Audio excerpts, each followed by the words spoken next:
All right, we are on.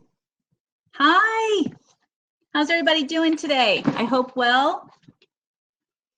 This is our first webinar for the lifetime access for all of you members. I see we've got Kathy on here right now, and I'm going to wait a little bit to see if we can get anybody else. We've got quite a few great questions that I hope I can answer within this hour, and if not, as you know, it will be archived.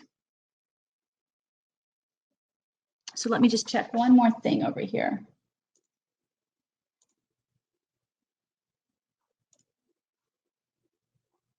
Okay.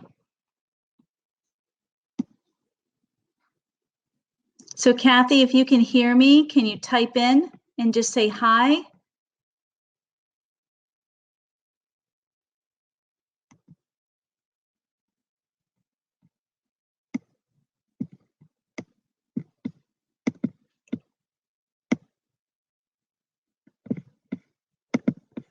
All right, we're back. Okay, great. Thanks, hon. Fantastic. Just checking things since you are the only one right now.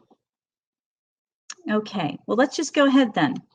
So your question for me, Kathy, was, what do you recommend for me to win my horse's heart and soul? You write, this is probably too broad a question, as I realize this is what the entire teaching is about. I see my issue is a combination of my own personal growth in practice and developing my energetic embodiment and approach, along with focusing on each of the steps you recommend during the Liberty the Round Pen work.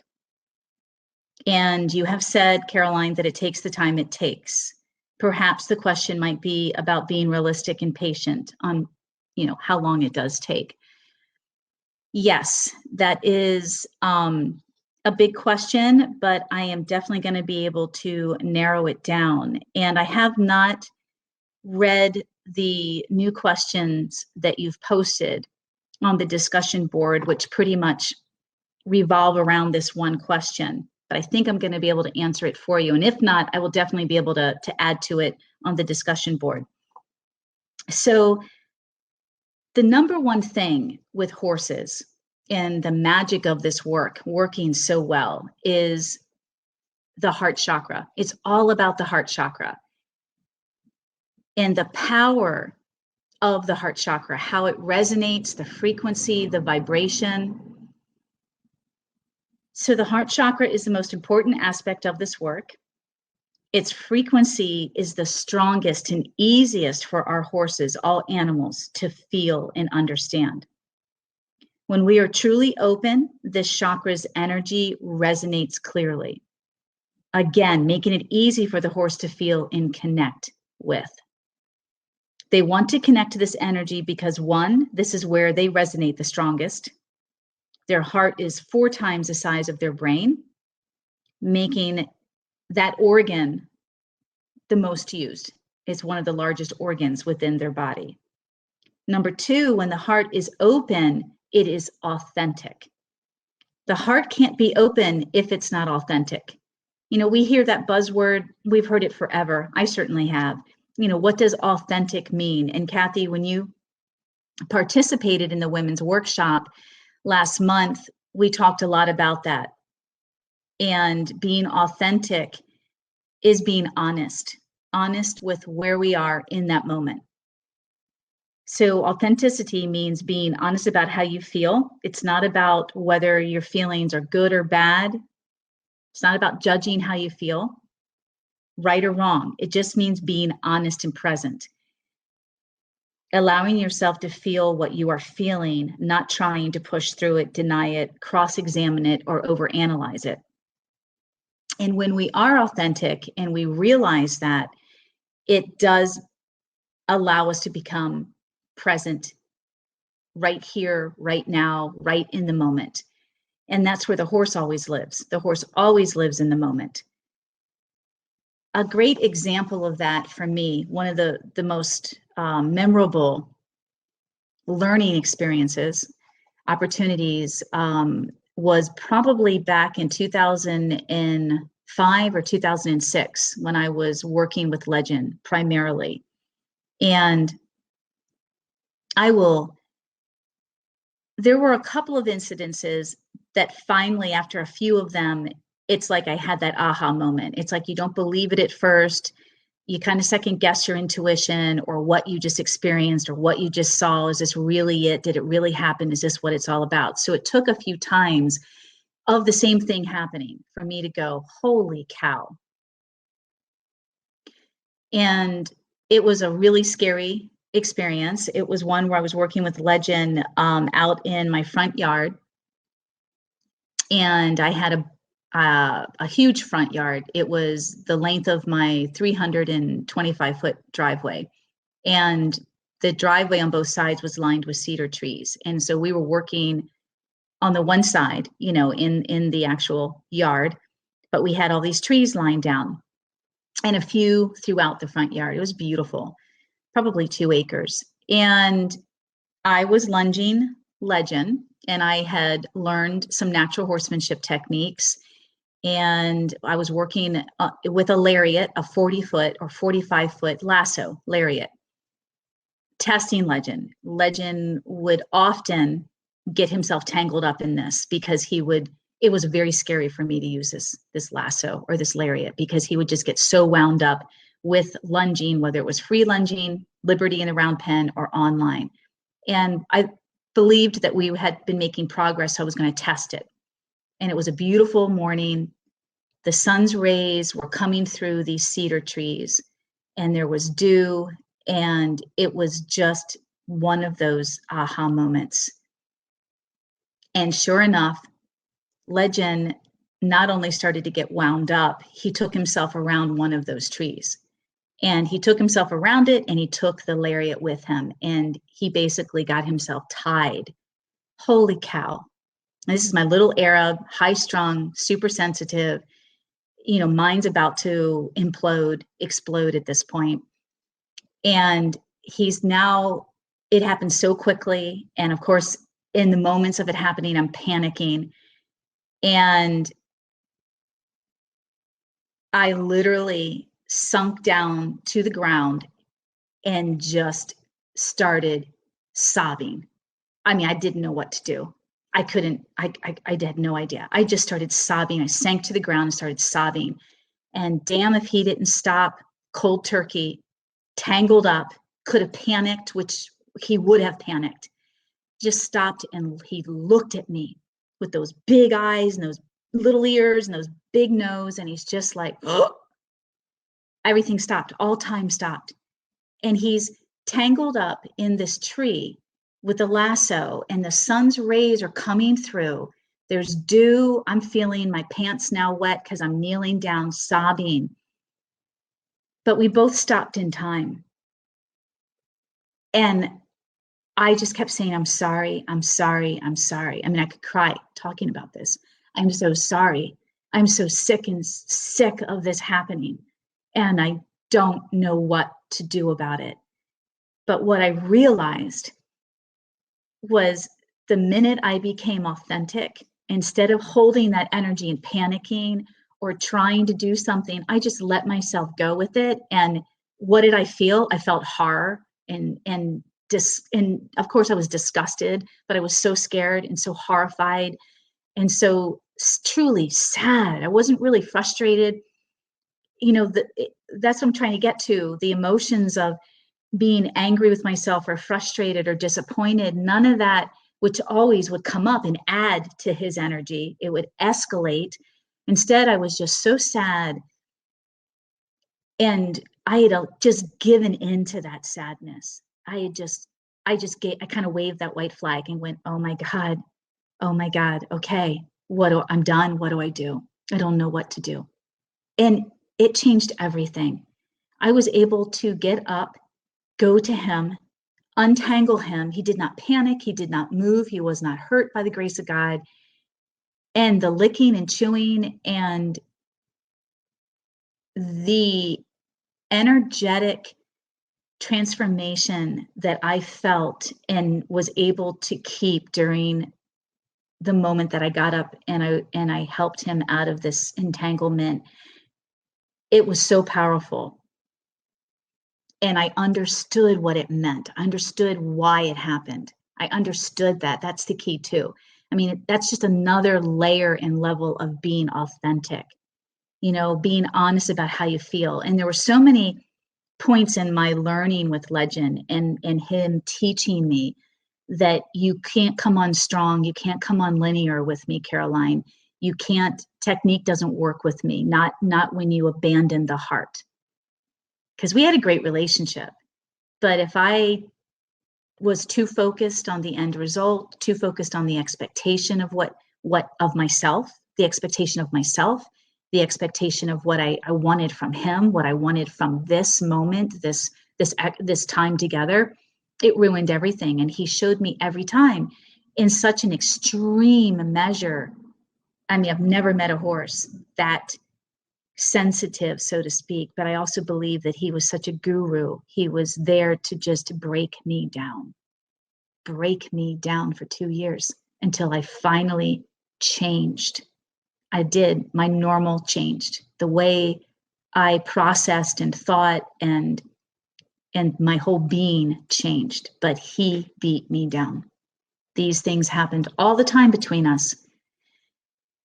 And so being authentic with your horse, when you go to see your horse, when you want to just be with your horse, and then when you want to take that being into the work, it's slowing yourself down, pausing, slowing yourself down to be self-aware enough to know when the old pattern, the old normal takes over, and it's bam, bam, bam, bam, bam. You're moving too quickly through this.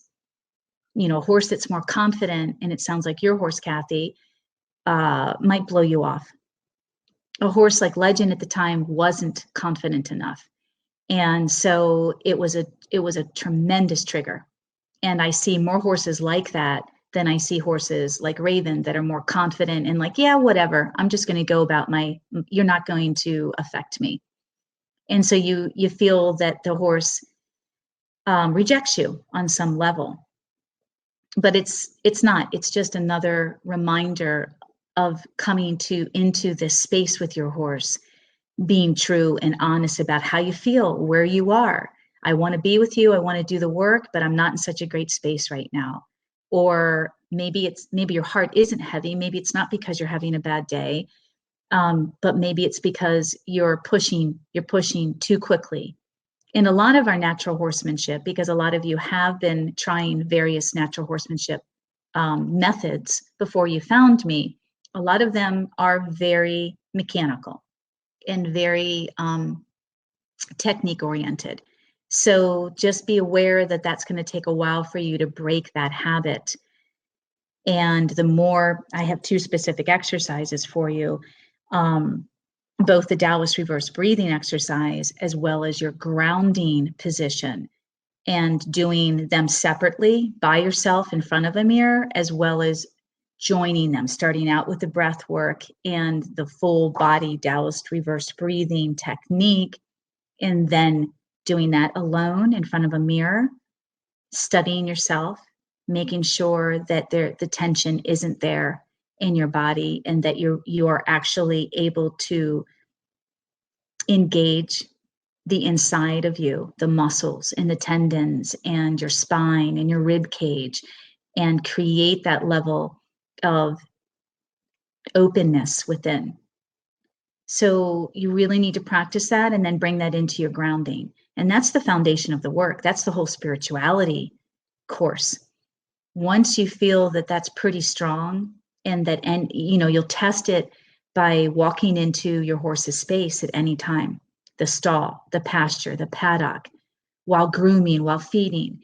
You'll take that mindset and that embodiment, that breath work of where you feel quiet and centered and still and clear. You'll take that into testing it when you're just being with your horse, not doing, just being with your horse. And I think I make that pretty clear in the spirituality course. So go back to it and review it, because there's so many layers to my education and to these videos. So as you are doing the work and learning, I tell you guys often throughout the videos and both those courses, the spirituality and the Tao method, go back and review, because you're going to see so much more. You'll see what you're ready to see. There's so much more. So when you feel that you can walk into the space of your horse, and they recognize you and they connect to you and they want to ground with you, they stop eating their hay and they come and stand with you. They acknowledge you. When you feel that that's pretty strong, at least 75% of the time, now you're ready to really test it in the work and bring it into the actual exercises. And then one at a time, step by step, because it's going to be the way we're hardwired as humans. We are so linear. That is a predatorial mindset. Predators are linear. That's focus. That's go get it. Go get your prey. Attack it. It's normal. We just have to understand that that's the left side of our brain. And now I'm trying to get you guys into the right side of your brain, which is where the horse resides. And then, of course, the work itself is helping your horse strengthen their left side. And the work is helping you strengthen your right side. So there's always this yin and yang, this balance that we're looking for. The Buddhists call it the way. We're always looking for the middle. And it doesn't mean we vacillate, we're not flexible, but we're always trying to come back to that place where we're in the middle. We're not here and we're not here. And we also want our horses to be able to be restored to that place, because innately, when they're born, they come with this, but they're robbed of it as soon as they're domesticated and influenced by us and our environment. We steal that from them. So I hope that helps you in your pursuit of your horse's heart. You've got to win it. And that isn't the only strategy I have for you, but this is where you must begin. This is where we all must begin.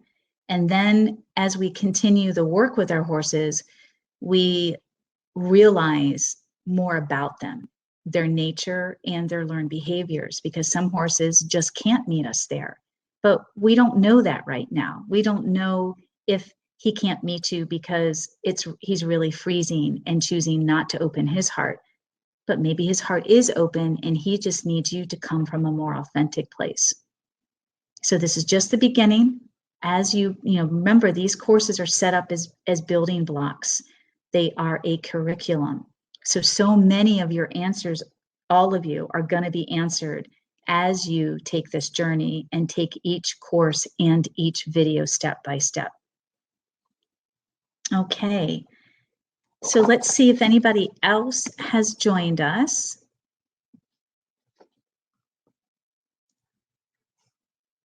I think as I'm looking at my desktop, it's just us right now. Yeah. All right.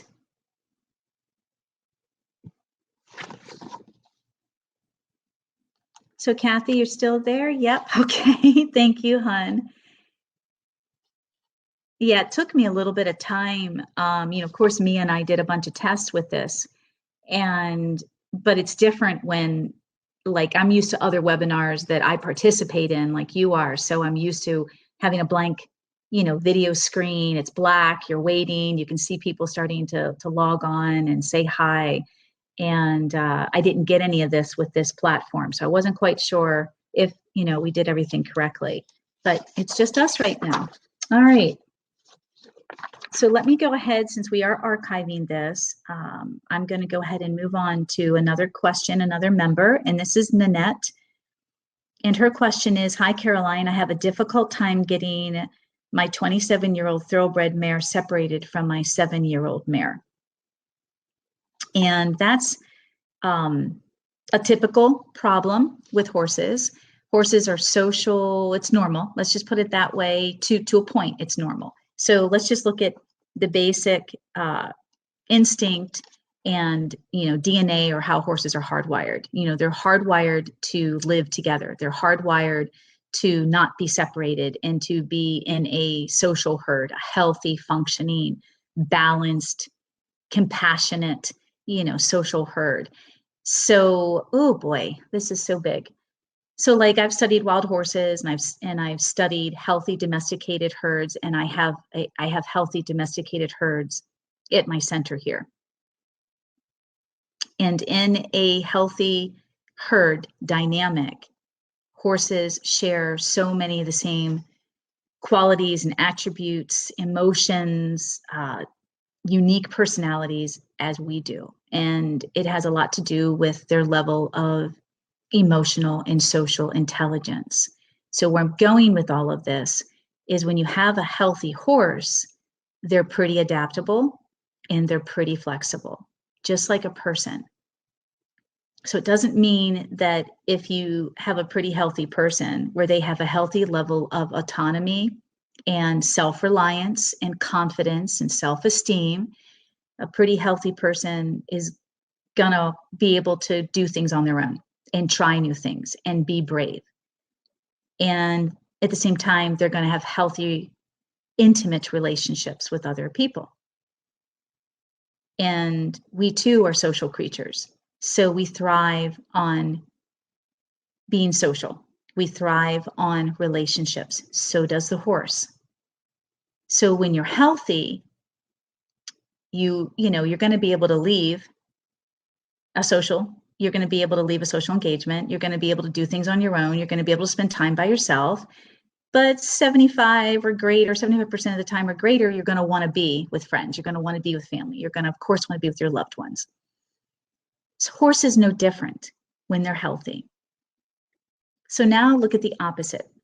When a horse isn't healthy or a person isn't healthy and they come from depletion, aspects of their life where they feel depleted, or they have trapped emotions and trapped, they have triggers, parts of their upbringing or their experiences that have traumatized them. So just like the horse, a person is going, some people don't do well in social situations, and that's not normal. So it's also not normal to want to be alone all the time. So we're always looking again for that balance. And because we're all unique people and horses, and we have our own individual personalities and temperaments and our own DNA, sometimes we're going to have, we're going to want, some of us are going to want to be more alone than in social situations. I mean, it all varies. But where I'm going with all of this without rambling about it is it's not normal. And your horse is depleted. If your horse is buddy sour or barn sour, that's a symptom to a deeper cause. And that's one of my specialties. One of my specialties is foundation and restoration. So it's not about separating the two horses, because it's going to cause so much stress with the older horse that has the anxiety. It's about doing this work this way through the chakras, through the spirituality course, through the exercises that I've created to help your horse emotionally feel balanced and whole enough to be by himself. He may choose to be with other horses more than he chooses to be by himself. Just like some people, that's normal. It's all going to vary. We're just trying to make it so that there aren't these extremes. And right now you have an extreme, and it's not normal. So that's also a great topic, is anytime we have an extreme in a behavior, it's not normal. And that's what this work helps. It helps to balance things out and help us feel whole, so that we can take that feeling that we've created, our horses, us, anywhere. So the best I can do is just reassure you, Nanette, that the work will develop the mindset needed for your horse to feel whole, safe with you, and the work will help him feel, that connection with you as well as within himself. So just keep in mind that your horse's needs are so similar to our needs, a human's needs. So it's one of those things that I keep referring to all the time, one of those areas, so that it makes it easier for all of you to understand your horse. And I'm not anthropomorphizing either. I'm not projecting or transferring my emotions or my needs or my desires onto horses. In my experience, that is the truth, though. They are so emotionally intelligent and so sensitive. And that's a whole nother discussion, the layers of sensitivity and compassion and the ability to be such a strong empath, the horse. That it's easier for us to identify with them if we just think of them like a person. Talk to them, talk to your horse, because your words are attached to your emotions. And that's how it's going to resonate. That's how your horse is going to feel what you're saying. He may not understand your language, our language, our vocabulary. But if you keep using it over and over again, like I say, come, and I say it with conviction. Oh, my horses, whoop, what'd you say? I know what that word means, but they feel it. Because the word come, in my mind, it's associated with come now. Now means now. It's not now, it's now. They understand how that resonates. There's not just a tonal quality to it. I can feel it. So if you can't feel it, if you're not able to pay attention to how it feels within you when you speak, that's where the reverse breathing technique is going to help you open up. That just means that your body has been so tight for so long in everything that you do as a person that you can't even feel how words affect you when you speak, how they vibrate within you when you speak. So again, this helps you become a tuning fork. Tuning fork tunes in and vibrates, helps you become a tuning fork to tune in to your horse as well, most of all, to yourself. So you just have to trust the process, Nanette, of the work, helping not just you guys, you and your horse connect, but helping your horse become whole again. And that means you're going to need to start doing some of this liberty work. And if you don't have the space to do the liberty work, the stall can help with some of it, a small paddock, definitely a round pen. You can make a round pen, or you can start online. And I definitely get into all of that in the Down Method course. So again, the reason why your horse is buddy sour, as we call it, is because they don't feel secure within themselves. They don't feel secure within, it's really about themselves right now. And they don't feel safe in their environment because they don't feel secure within themselves. So they're attaching themselves to the thing that they feel most connected to. And sometimes in my behavior center here, we have to change our herds around a little bit, because as horses are evolving during evolving during the process of the training, they'll sometimes they'll regress a little and they'll go to the dark side we laugh about. They'll go back to the weaker horses, or the horses that aren't there yet. They're not whole yet. They don't come from that place of security and self-esteem. So a weaker, newer horse will gravitate, if they are feeling low self-esteem too and insecure, they'll gravitate to the more insecure horses. So we want to actually put them out with the more secure horses. And so it's just like us. It's just like us. It's pretty cool. So this horse doesn't feel secure, has a lower sense of self-esteem, and you need to help them feel secure, not just with you as their new partner and new partner in this work. You may have had this horse for 10 years, but a new partner in this work, but a leader too, that they can trust that this journey that you're guiding them on is a good journey. Great question. We're going to move on to Colleen. Colleen is new. She just signed up a few days ago. So Colleen writes, Caroline, I am truly at the beginning of this work. If anybody else has joined, please say hi. So far, I think it's just Kathy and I. So Colleen says, I'm truly at the beginning of this journey with my horse, and we've connected a few times. Sometimes she does well and seems to be happy in this loving place, and other times she is more standoffish, more aloof. So my first question, because I do get this question often actually from people, is I have 3 questions for you right now, Colleen, and I know you're new to the lifetime membership.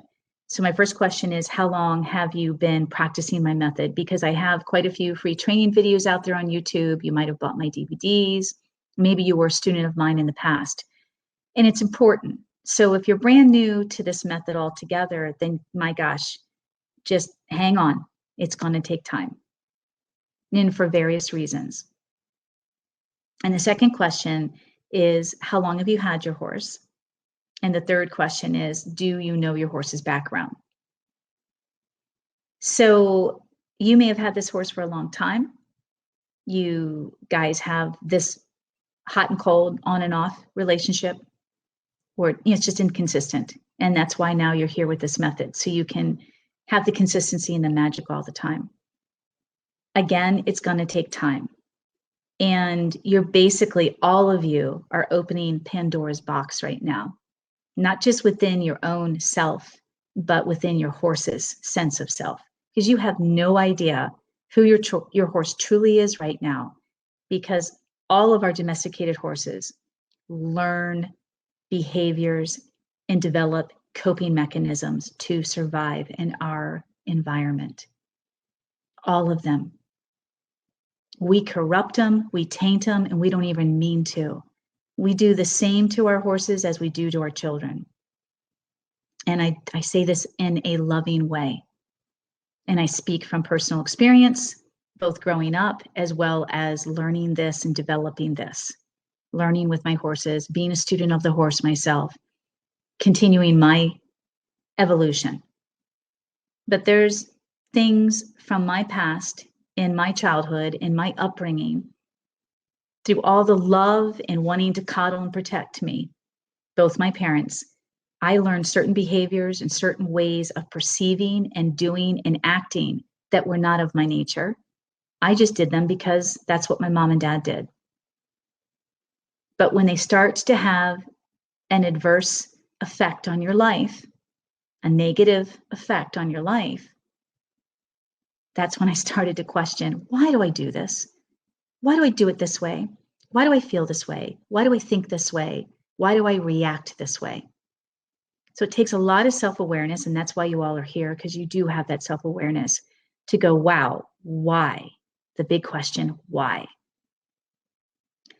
So where I'm going with all of this is, you have no idea who your horse is and why she's doing what she's doing right now.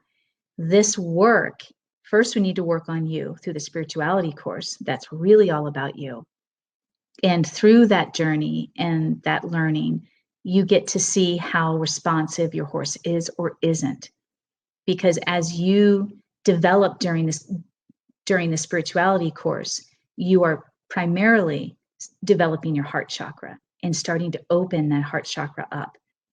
And if your horse is open and in a better place than you, then they will respond to that.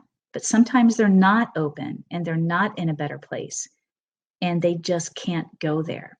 So that's where the Tao Method course is going to help you assess that and then work through it and develop what you're seeking.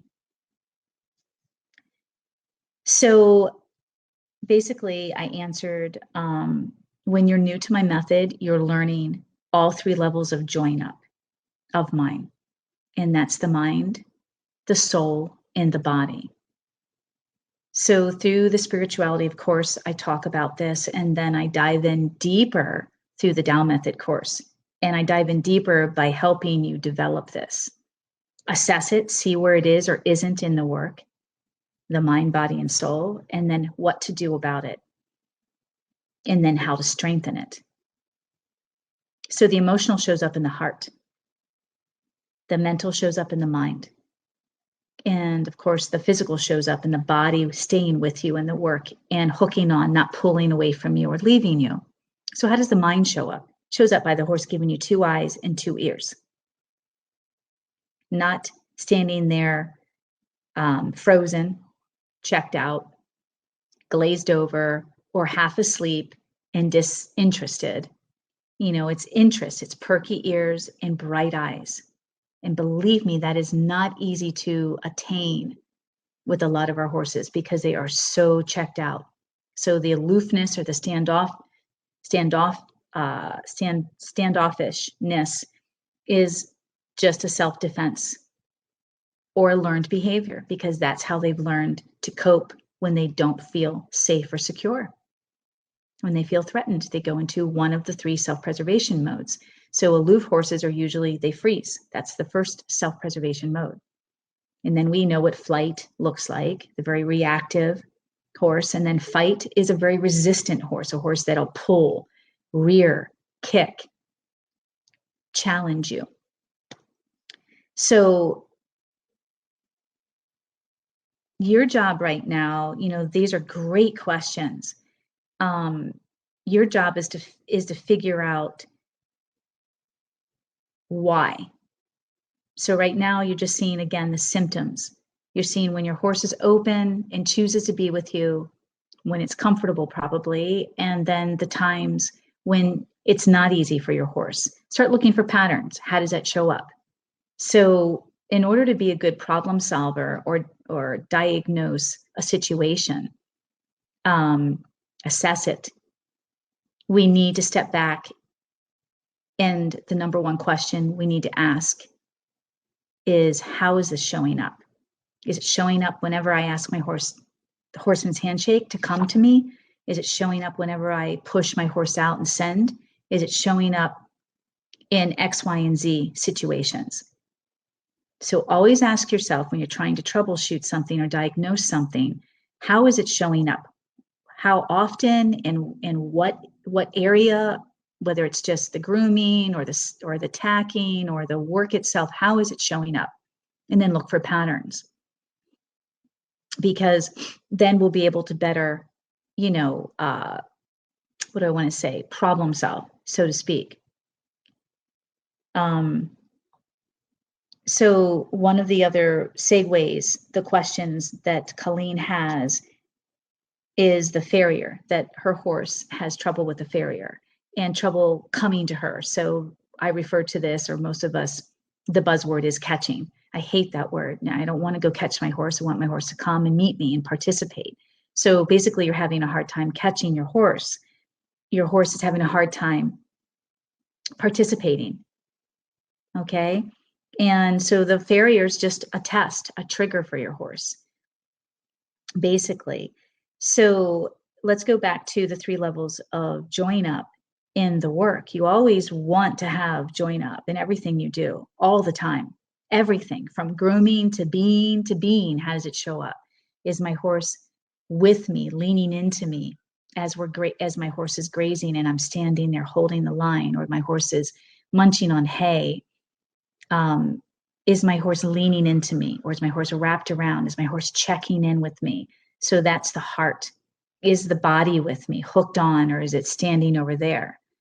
And then the mind, you know, when I'm thinking something or breathing into it or embodying it or getting ready, you know, the power of the intention, getting ready to ask my horse to participate and work with me. Is the mind on me, or is the mind somewhere else? So it's really important to start from that place, Colleen, with your horse, because it builds so much trust. And the bottom line is just, it's all about relationship and the horse wanting to be with you and feeling safe. And that's so much about trust. So a horse like yours, if they've had negative experiences with people, training, farriers, vets, whatever, every time your horse encounters one of those situations, it's going to stimulate a past memory. And then they're going to associate, obviously, the farrier with a negative experience. So you have to have that level of understanding. And it's not about making, when the farrier comes, it's not about making that situation an opportunity to train your horse. It's not at all. It's an opportunity for you to observe and go, wow, this isn't working. This is horrible. What can I do? It's the work that's going to help your horse trust you when you reintroduce the farrier. So once you have this deep level of trust, your horse is going to go, okay, I'm not sure about this. It's never been good for me, but I feel so good with you. And you've proven to me, my person, that I can count on you. You show up the same. You're authentic. You're honest. You're consistent. You're a good leader. You're trustworthy. Okay, I'll give it another shot. I'll try the farrier again. You'll know that you're ready for the farrier when your horse meets you and comes to you.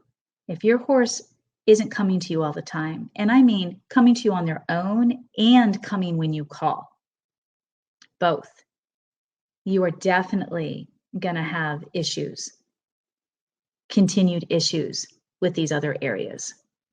So that's part of the foundation work, the beginning of this work, which is the spirituality course and the beginning of the Tao Method course.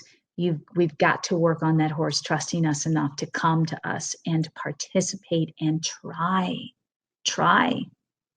And then you've got your responsibility is to be aware when your horse is trying, and praise and the positive reinforcement, the praise and the reassurance and the love, holding the space for that horse, making sure that your farrier doesn't do anything to negate this experience, that it's a positive experience. So we also have to have the right environment. And that's another question people ask me all the time. And I'm like, you can't have your horse in a negative environment that constantly undermines what you're trying to do. If your horse is living 23 or 24 hours a day without you, that positive, in a negative environment, what do you think's gonna out? What do you think's gonna win? That negative environment.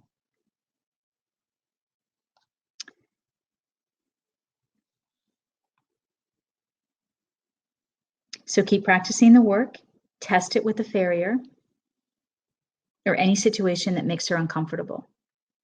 And the work keeps building. So we start working slowly, step by step, and at a slow speed, like the walk, because as we ask our horse to increase movement or speed, it naturally produces adrenaline. And if our horse isn't emotionally agile, feeling secure within, confident, trusting, what do you think adrenaline does? It either creates freeze, fight, or flight. That's why we start out slow, step by step. And then you mentioned, Colleen, that your horse got grumpy because you didn't wait for permission after 20 minutes. I'm a little confused by the way you wrote this, but your horse was expressing herself basically, and looked and was very grumpy with you. She was happy with the love during the hoof trim and didn't leave immediately after being released, but she didn't join up when I went back out to apologize and tried to offer join up. When I apologized and tried to offer join up again, she sniffed my outstretched hand, but pinned her ears when I went to pet her neck. I let her be and stopped pushing. So it's just great. Another question I get all the time. So in regards to expressing ourselves, you're usually going to find that predominantly with mares. And I say this with the utmost respect of being a female. So mares are expressive, bossy, and opinionated just like women. And there's a reason. And this is not being sexist because I'm a woman. This is just understanding the psychology of being a woman, honestly, what's instinctual and innate within all females. It's in our DNA and for a reason. We raise families, we build and govern communities. Stallions, the males, they're gatherers, they're hunters and gatherers. And for horses, the stallion is a protector. And he doesn't help raise the babies, a little bit, less than 10%. So it sounds like your mare was expressing herself, and like any relationship, we need to listen to that, honor it, and we need to learn when to let our horses know enough is enough. Again, where's that balance? Just like children, you want them to feel safe enough in their relationship with you, both your horse and your child, that they can express themselves and that you value them and that you will listen to them.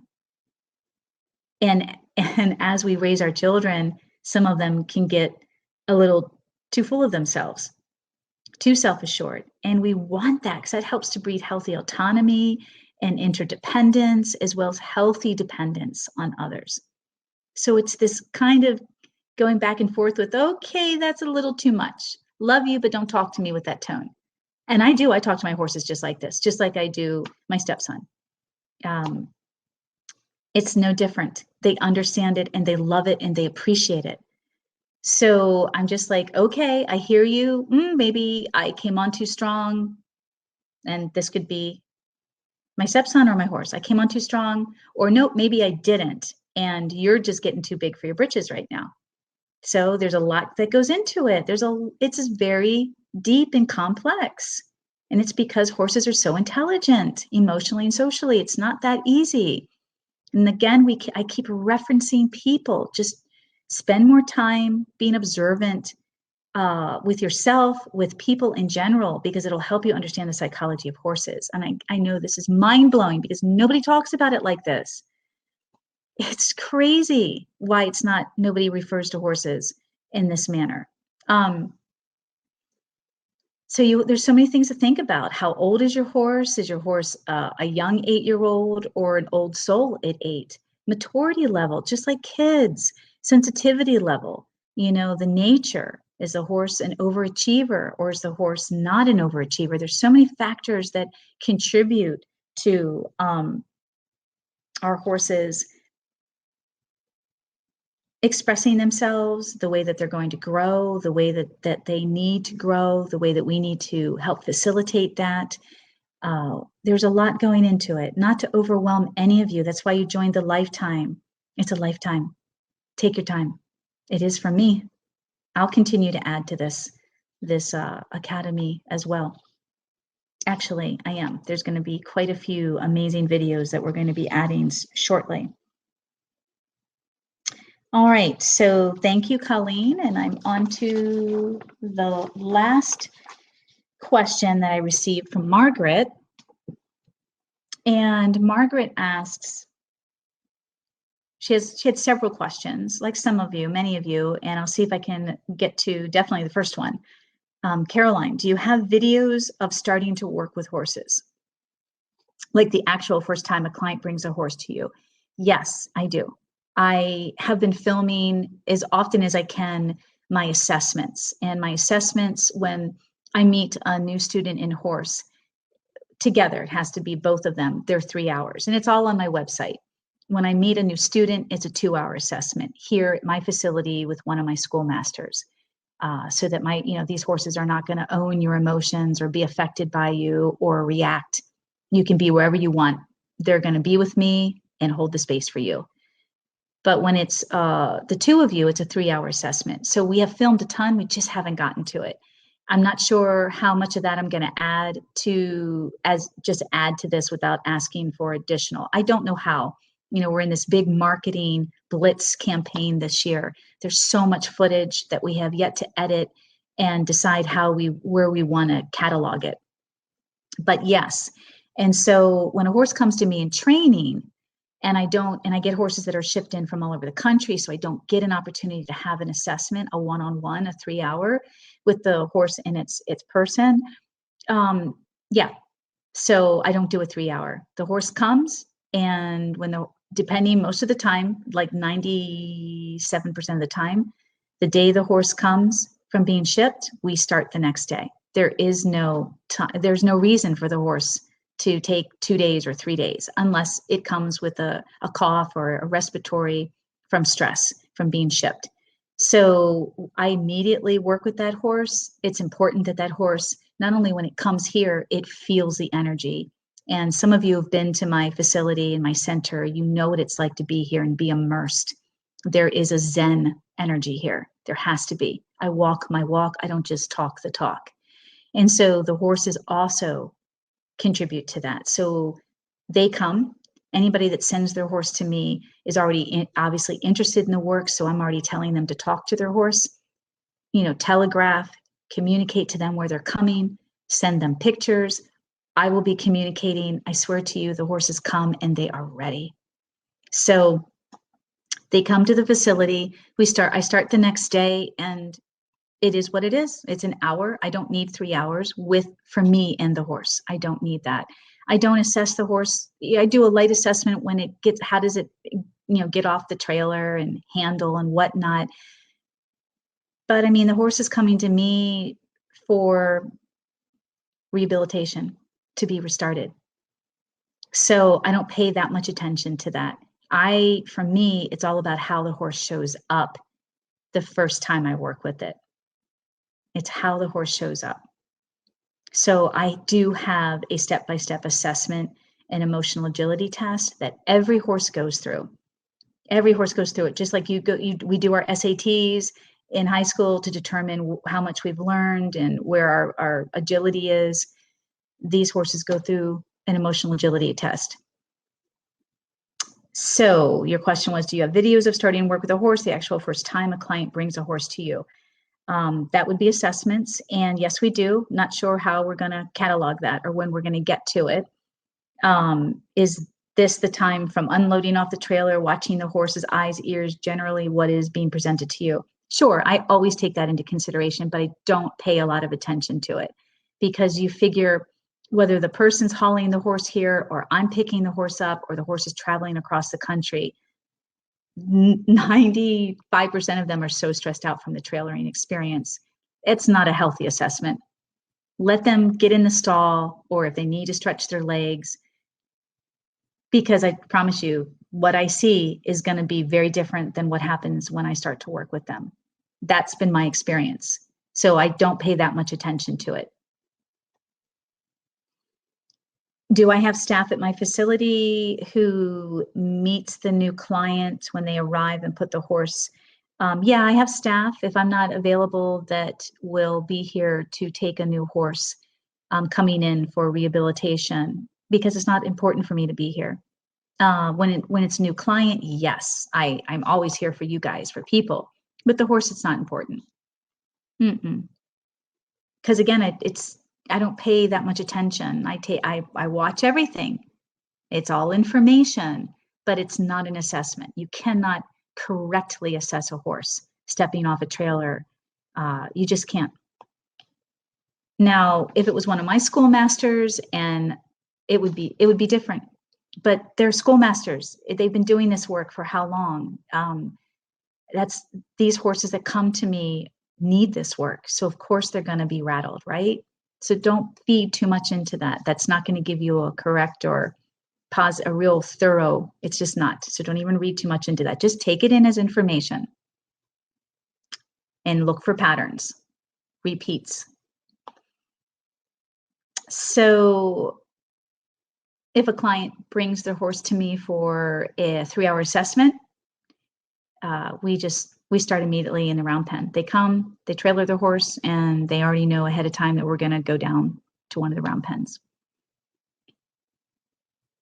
So yes, it does initially start in the round pen. Always my assessment, always. And your question was, as I don't think this initially starts in the round pen, you have said in the first round pen videos that you've been working with the horse previously, then you take it to the round pen and see what shows up. No, I'm sorry. I don't think I said that. And I'm sorry for the misunderstanding.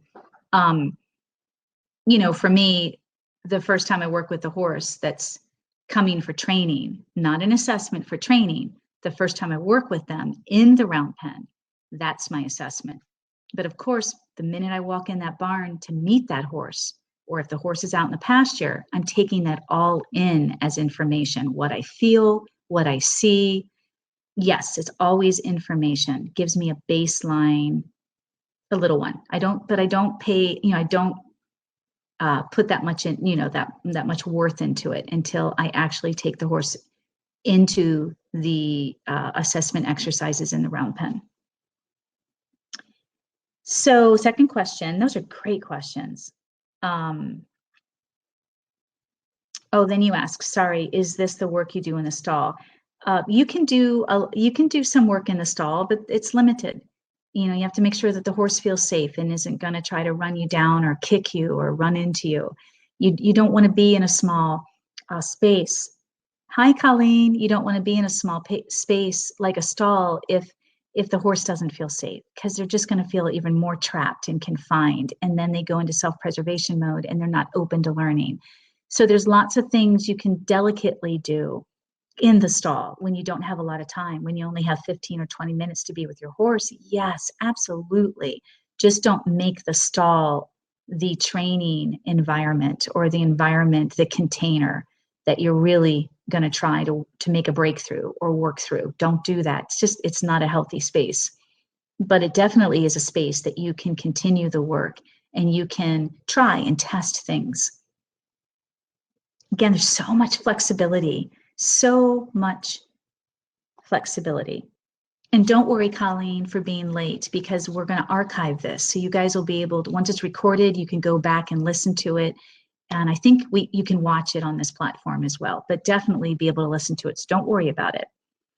And the second question Margaret had, am I wasting my time with this horse as I cannot work with him every day? You say, even if only you have 15 minutes a day.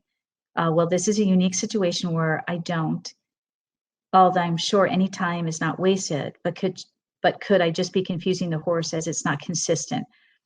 So consistency doesn't mean daily. It just means you show up the same way. Let's get that straight. So if you only can come 2 or 3 days a week right now because you've got an illness or you've got a workload that's too heavy, but you need to see this horse 3 times a week and it's only 15 or 20 minutes, show up the same. Be the same. That's the consistency I'm talking about when you only have a little bit of time. Be authentic. Make sure that whatever you're working on, that you continue to work on that one thing until it's where you want it to be. Don't just keep working on a lot of different things in that short amount of time. Now, as a professional trainer, I understand how important consistency is. Not routine in my training. I don't mean that. There has to be routine too, but consistency. And you need to make sure that for the horse to develop, just like us, a long-term mental and muscle memory pattern, then you have to be consistent at least 4 days a week, no more than 5. And when you get really good at working with horses and understanding what they need individually during your curriculum, sometimes they can get days off or weeks off. All depends on how stuck they get and how much of a breakthrough, how much you've had to work through something. Sometimes they need some time to just decompress because you don't want to oversaturate them. So consistency has 2 meanings right now, doesn't it? It's like if you only have a little bit of time, there's a lot that you can do consistently. Be consistent, show up the same way, keep doing the same things until you're ready to add something else to that. But if you do have the time, and the time may be 2 weeks, I can devote 4 days a week, 2 weeks, just for 2 weeks, that's fantastic. Then do it. Be consistent in that way. And of course, be consistent always in the way that you show up and what you're presenting to your horse so that you're not confusing your horse. And that's deep. It's being authentic. Don't show up one day in a crappy mood, and that's going to affect your horse, and expect your horse to show up and do the work. You know, there's all sorts of, oh my gosh, meanings and reasons and the depth of consistency, the depth of everything. There's got to be flexibility. You have to be able to understand that your horse is going to need, you have to become flexible in that consistency. Oh my gosh, my horse isn't showing up this way. Then don't just jam them or ram it down their throat, so to speak. Well, I'm going to be this way. I'm going to be consistent despite how my horse is. So there's that whole, my gosh, where's my horse today? Okay, can I get you to this place where you're open enough to be in the work so it can be consistent again? So it's complex. And why? Because horses are complex, not complicated, complex. I'm saying this and bringing this up to not overwhelm you. You're in this for the love of the relationship, whether you want to be a trainer for your horse or not. You're in it for the love. And like any good, hi Teresa, like any good relationship, it's a lifetime, you hope. The love of your life, as long as they live, should be a lifetime, a commitment, a responsibility to yourself, just like it is to your loved ones, which includes your horse, because my animals are my family. My animals are my family, just like you're here because your animals are your family as well. So Teresa, just like I mentioned to Colleen, this webinar is going to be archived. So you should be able to watch it, definitely be able to listen to it. And our time is up, everyone. So thank you. And I will announce shortly in the next week when we'll have another webinar. But of course, whatever questions I was not able to answer, please put them on the discussion board, because that allows all of you, the discussion board under each of the videos, it allows all of you guys to learn and share and feel the connection of the community from all over the world. We've archived as much as we can over the last few years with the online courses. And of course, they have evolved, and now we have this amazing academy. So as I've presented courses one by one, we've been archiving the Q&A throughout the years. So make sure that you find it. We've placed the Tao Method course Q&A, past Q&A under each of the videos. So you'll see a link to previous discussions and learning. So it's deep. There's some awesome questions out there. And, oh, I'm so sorry, Teresa. It should have said 12 p.m. Eastern time. So I don't know what parts of the country you guys are in, but it was 12 p.m. Eastern time. So if you're Midwest, that would be what, 1 p.m. And if you're in California, you're 3 hours behind. You're in Connecticut. Okay, so you're on my time. So yep, it was at 12, not 1. Sorry you misunderstood that. All right, well, no worries. It's all archived, okay? And thank you, and I look forward to hearing from you guys on the discussion board. Thank you, thank you, thank you. This was awesome. I hope it was good for you. Have a great weekend, and may you always be one with your horse.